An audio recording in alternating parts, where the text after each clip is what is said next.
जापानमा विदेशी युवाहरूको संख्या उल्लेख्य मात्रामा बढ्यो। जापानको अर्थतन्त्रमा विदेशीको भूमिका थपिँदो। विदेशी युवा बिना अर्थतन्त्र धान्नै गाह्रो।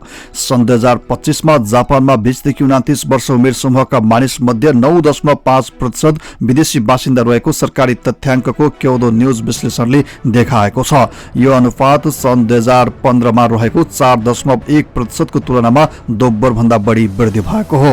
घट्दो युवा जापानी जनसंख्याका बीच सामाजिक सुरक्षा प्रणाली टिकाइ राख्न विदेशी बासिन्दाको भूमिका झन महत्वपूर्ण बन्दै गएको संकेत दिएको छ। सरकारले श्रमिक अभाव पूर्ति गर्ने उद्देश्यले आर्थिक वर्ष सन् 2027 देखि शुरू हुने 2 वर्षको अवधिमा करिब 4,26,000 विदेशी कामदार स्वीकार्ने प्रारूप योजना विज्ञ समिति समक्ष प्रस्तुत गरिसकेको छ। यसका कारण आगामी वर्षहरूमा विदेशी युवा बासिन्दाको अनुपात अझ बढ्ने अनुमान गरिएको छ। आधारभूत बासिन्दा दर्ताका तथ्याङ्क अनुसार सन् 2025 सम्मको 10 वर्ष अवधिमा 20 देखि 29 वर्ष उमेर समूहका विदेशी बासिन्दा 6,80,000 ले बढेर 12,22,000 पुगेका छन्। सोही अवधिमा जापानी युवाको संख्या भने 10,03,000 ले घटेर 1,16,64,000 मा झरेको छ।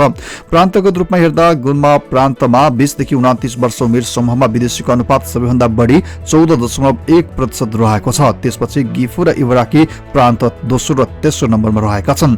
टोकियो, ओसाका र क्योटो सहित थप 9 प्रान्तहरूमा भने यो अनुपात 10% नागेका छन्। विदेशी बासिन्दा अहिले श्रम बजारमा मात्र होइन, जापानको सामाजिक सुरक्षा प्रणालीमा योगदान गर्ने महत्वपूर्ण समूहका रूपमा उभिँदै गएका छन्।